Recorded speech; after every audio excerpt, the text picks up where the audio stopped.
Is the big toe really such a big deal? Yep, let's talk about that.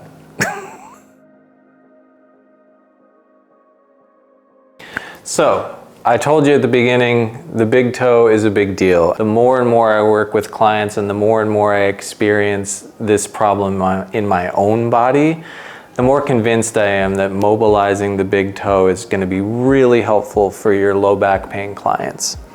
Why would I say that? So when we step and take a step and transfer our weight to the front foot, the big toe should be what's guiding us through that forward motion, and we should be able to roll through the ball of the big toe and the big toe itself and have the big toe be the very last thing contacting the ground as we step. And in fact, we have a video here that teaches a little bit of a homework assignment for that. In order to make that happen, there's a couple different things that we need to do to mobilize the big toe, and I'll show some techniques. If there has been an ankle sprain or even just a bad stubbing of the big toe, or there's bunions forming, or there's an injury to it, we find ways to avoid rolling through the ball of the big toe, and we can externally rotate at the hips or the knees to bring the feet out. We start walking on the outside edges of the feet instead of rolling through the ball of the big toe. And so what we really want to be able to do is create this neutral feeling where the calcaneus and the two met heads here are in a plane that is perpendicular to the body, right? And so for them, what we can see right now is that the ball of the big toe is a little lifted out of the plane. If I just bring their ankle, knee, and hip joint into a plumb line, and I put the calcaneus into a roughly neutral position, this should be a flat line here. So right now, this plane of these two met heads is slightly angled this way, meaning that they are mostly walking on the outside arch and not really rolling through the ball of the big toe. And so what we actually want to try to achieve is a shape more like that, which would be these two met heads on a plane with the earth. And so for now, what we really want to do is stretch this down and then work on some of the muscles to mobilize the big toe itself.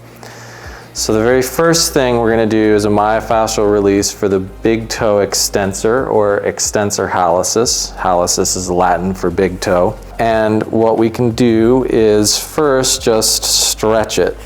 So this is a stretch I'm stealing from a book called The Stretch Book, the guy who invented activated isolated stretching. This is from that book. And basically you can take the big toe, curl it, and you're going to use your fingers kind of like this, with one finger behind the ball of the big toe, the other one on the inside at the top near the nail, and this finger on top. And you're curling the toe and tractioning it down and away from the upper attachment of the muscles. So this is roughly what that looks like. Now you want to make sure that you've got the calcaneus, because otherwise you're just going to flex into the ankle joint and you're going to think that you're stretching the big toe, but what you're actually just doing is pointing the foot. So you want to make sure that you traction the calcaneus so that that doesn't roll that way, and that you're truly just stretching the big toe itself down. Now, I'm not just trying to torque down that way, I'm trying to traction it out and away from the upper attachment, as well as curling it down and medial.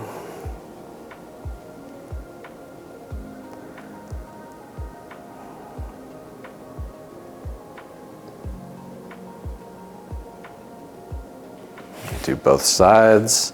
So again, I'm going to traction the calcaneus on them, on this left ankle especially. It is pretty noticeably sprained or has a history of it, and it really wants to invert a lot. I want to really pull that under and into neutral and try to get the whole leg to be in a plumb line and traction that away. And then I'm going to place the thumb on the inside of the third finger on the outside and the pointer finger on top. I'm just going to traction the whole big toe down and away. So I'm also tractioning the calcaneus with my other hand.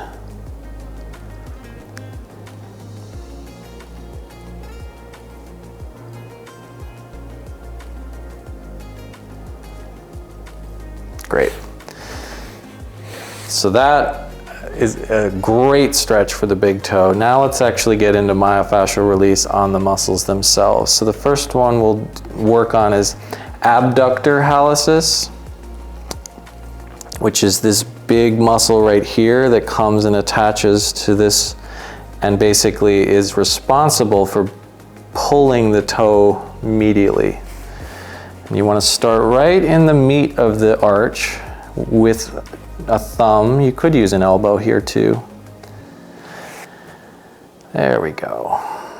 Although I can tell you this muscle, very stuck.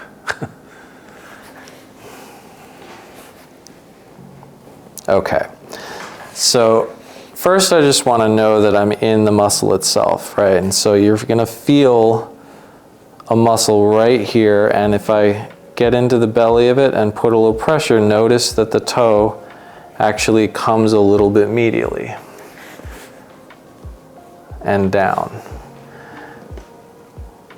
So then I can get a good fascial connection to it and slide up.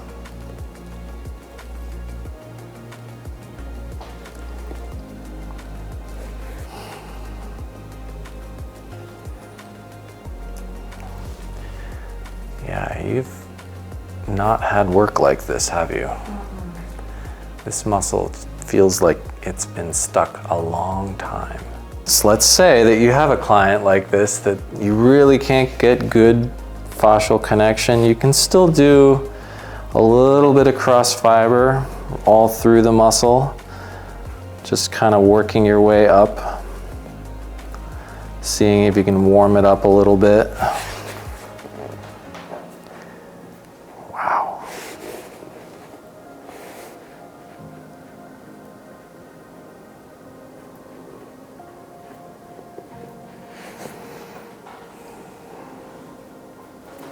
So adductor hallucis is more on the medial edge of the metatarsal. Flexor hallucis brevis is more on the underside. And so you can lift up the foot here, and if you've got it, you should see the big toe curl. So right now I'm pressing into it, and you can see that happening with the big toe.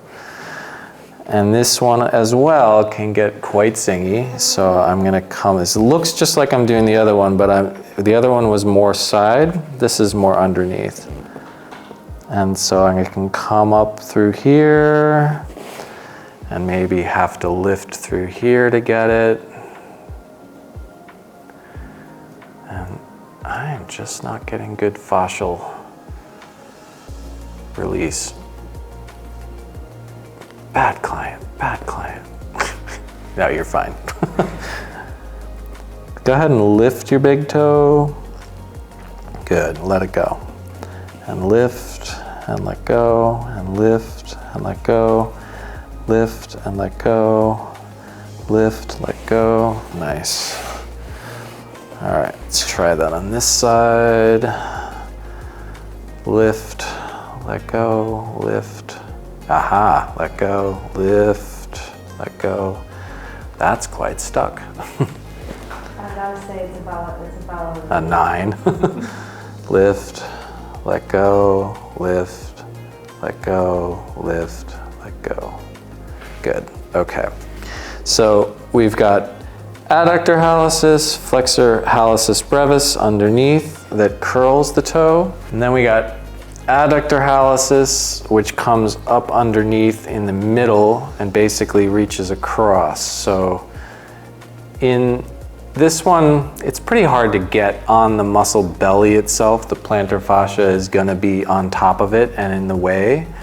But if you press into the middle of the foot and lift the toe up and away, you should feel the muscle belly sliding under your finger. So if you do a little pin and stretch by sticking your thumb in the middle of the foot and just mobilizing the big toe, you can get some release on that muscle.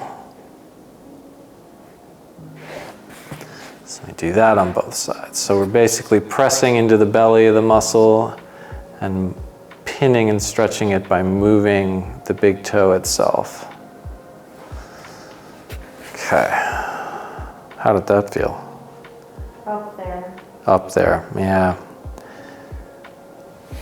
But we're starting to get this dropping. So the last one I want to do is extensor hallucis as a myofascial release. We talked about stretching it with this traction technique. Now that it's a little warmed up, you're going to find the big tibialis anterior tendon down through here, and it's going to be just lateral to that. And if I do a little cross fiber friction on it, I should see the big toe lifting, which I am.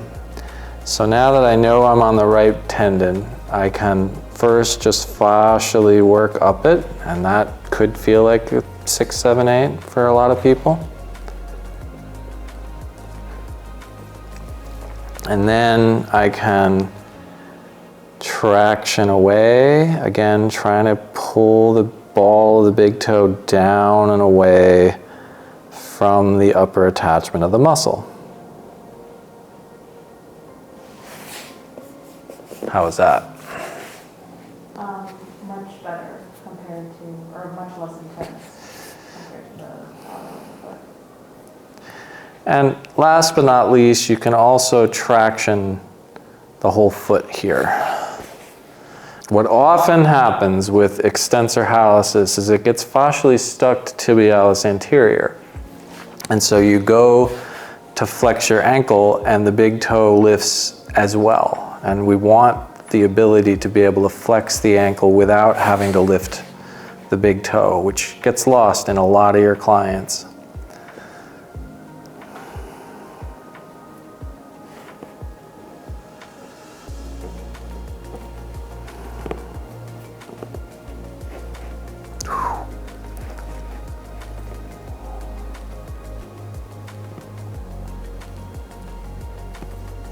All right. This side needs more work, but we'll just have to have you come in. There you go. A bunch of techniques to help you mobilize and stabilize the big toe for your clients, which is a lot more important than we give it credit for. If you like this video, please subscribe to the channel for updates and check out the description below for our live 2-day foot and ankle class. And we think you'll like this video too.